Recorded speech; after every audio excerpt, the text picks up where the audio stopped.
keep calling, I ain't picking up. Through with conversation, done with games, now you know I'm giving up. I didn't have to be like this, but you made me. You got everybody around me out here thinking I'm crazy. Now our past change our future, and that's breaking my heart.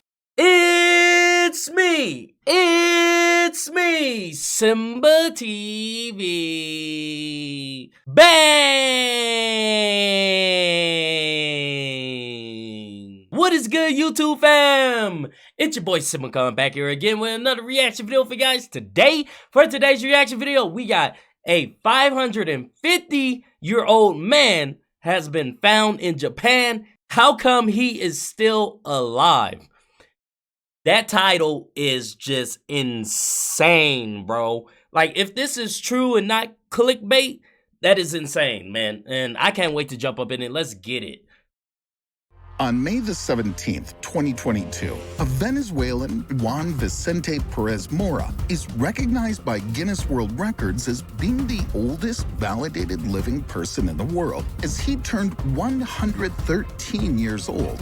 And it's kind of weird because in the Dainichibo temple in Japan, they found a monk named Shinyokai who's already 5 times older. He recently celebrated his 550th birthday, and it deserves a birthday cake. Bloody hell!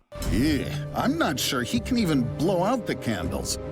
I'm not even sure he's still breathing. I mean, it's just a mummy.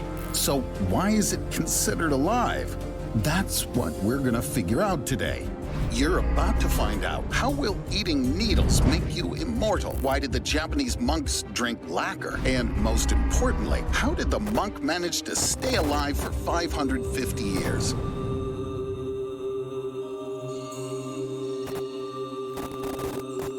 It was a typical Japanese farmer's day. Shinyokai was walking, carrying a vessel full of plant fertilizer. But suddenly, he accidentally grazed a passing samurai, and the contents of the vessel spilled right on the warrior. Deeply offended and angered, he attacked the poor man, but he turned out to be not so helpless. Defending himself, the farmer killed the warrior.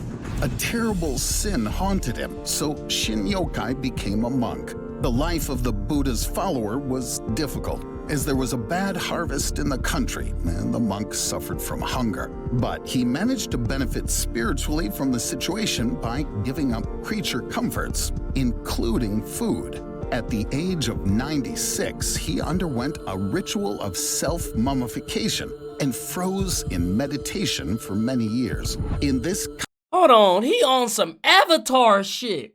He froze in meditation for many years? What? Hold on, bro. Kind of limbo, the monk remains in the Dainichibo temple to this present day. And 550 years is not the limit, because Shinyokai is considered to be still alive. What? What? You don't believe in this legend? But the followers of Buddhism consider it a reality. I mean, here is Shinyokai in person. You can even meditate with him. Come on, bro. You can meditate with this dude? That's wild, bro. Now imagine you walk up, you feel me, you about to go meditate, and it's just a typical day for you. You know, you about to go get your, your meditation on, your woo-saw on, man. And then you look up, and he is like just moving and talking to you or something, bro. Like, that's crazy. He legit found a way to be immortal, in a sense. Like, that's some real Avatar stuff right there, bro. Wow. Believe the monk is in a deep trance. Otherwise, how can we explain the fact that the body hasn't decomposed for more than half a millennia? Well, a normal corpse starts to rot after just 24 hours. Besides, we don't know how old he really is. The monk doesn't have a single document confirming his identity and date of birth. For example, an Indonesian named Gotho claimed to be 146 years old because he was born in 1870, while in Indonesia, formal registration of births began only in 1900. That's why nobody believed in the old man's incredible longevity, and Gotha was deemed a liar. But the examination of documents proved the data to be genuine. All right. Strangely enough, the person who lived more than 100 years was subjected to such a detailed verification procedure. But nobody has any question for the 550-year-old monk. Oh. But what if the method of preserving the monk's body really works?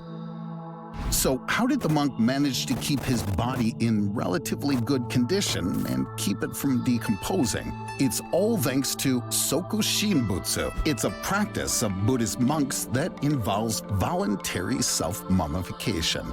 And it's not just about discipline, meditation, and contemplation. The physical component of this process can indeed explain the secret of perfect mummification from a scientific point of view. It all begins when monks are still alive, but they feel there's little time left.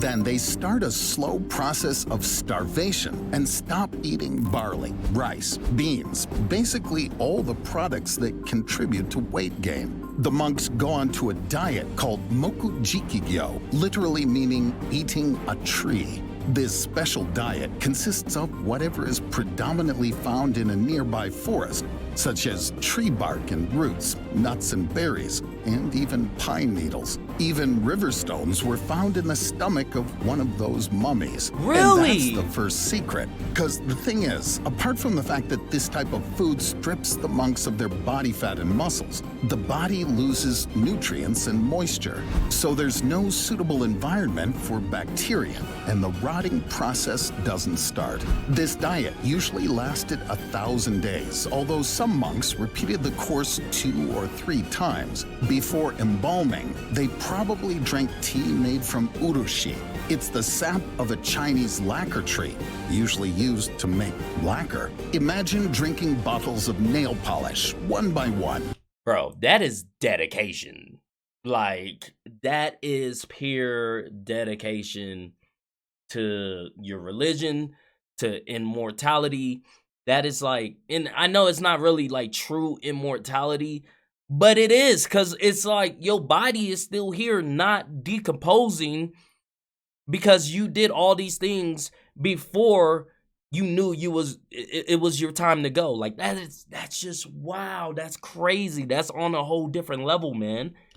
But that ingredient was necessary to make the body toxic to insects. Thus, the monk could have remained in a state of meditation for hundreds of years, and his body would have remained intact. That's the second secret.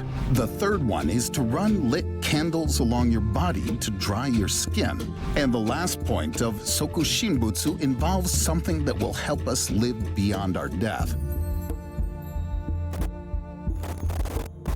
Japanese Buddhist monks had their own unique method of mummification. In addition to diet and meditation, they used cold. Natural mummification is very rare and requires extreme temperatures and dry air to preserve the body. So, before dying, the monks spent time in a small, tight pine box, which parishioners lowered about 3 meters into the ground. After death, a monk was placed in an underground room for 3 years to keep drying. The body became a statue frozen in prayer. This method is also used in cryonics, which involves having your body and brain frozen. It's based on the hypothesis that a person can be revived after freezing. All this is done with the expectation that scientists will make progress in this sphere in the future. In the United States, 143 companies are involved in cryogenic freezing, and the market volume is estimated at $1 billion.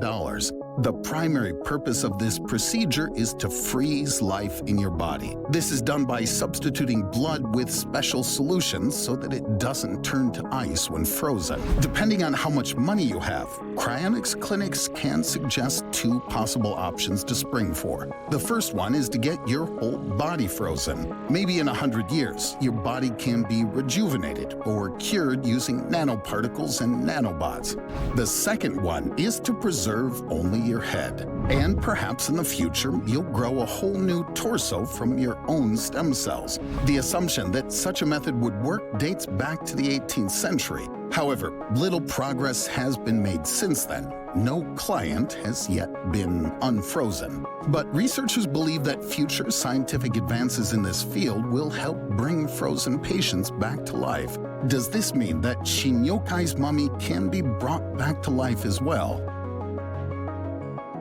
Ooh, this is crazy! Russian scientists studying Siberian permafrost determined that an organism can come back to life and even function after death. In the ice, they found a bacterium which turned out to be alive after 30,000 years of freezing.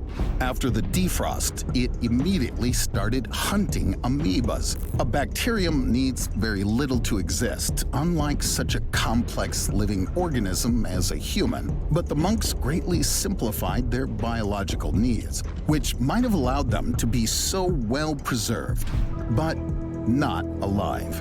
Forensics concluded that Shinyokai is dead.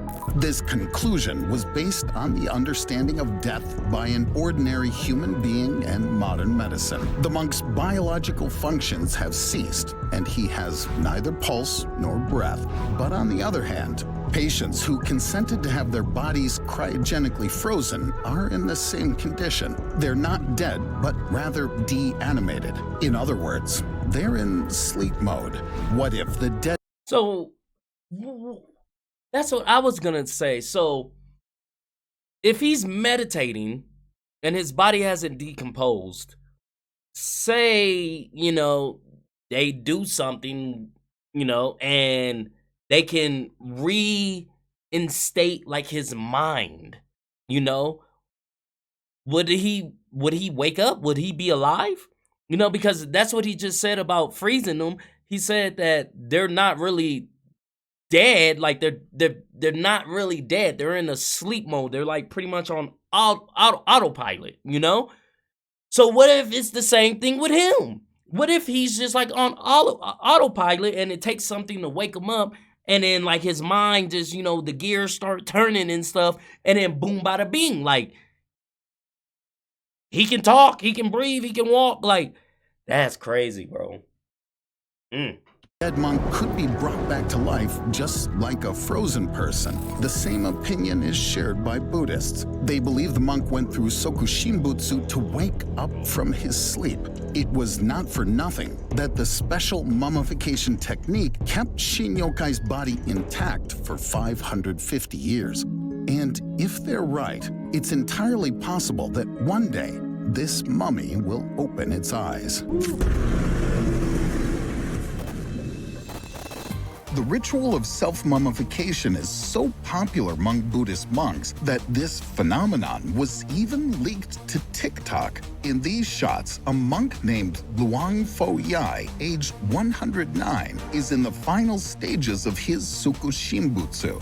Perhaps if at least one monk agreed to undergo the ritual under the supervision of doctors and scientists, the secret of eternal life would be revealed to us, huh? Are you ready to eat needles and stones and drink lacquer for immortality? Nope. Amaze us in the comments. Also, check out... Yo, that is wild to think about, that there's people out there, you know, that are pretty much mummified that can possibly be brought back to life, that can, you know, still probably walk this earth. Like, that is, ooh, wow, man. That's so mind-blowing. That's kind of scary and kind of creepy at the same time, you know, man. But if you guys like this video, go ahead and hit that thumbs up button for me. Thank you guys for commenting, sharing, and subscribing, and I'll see you guys next time. Peace.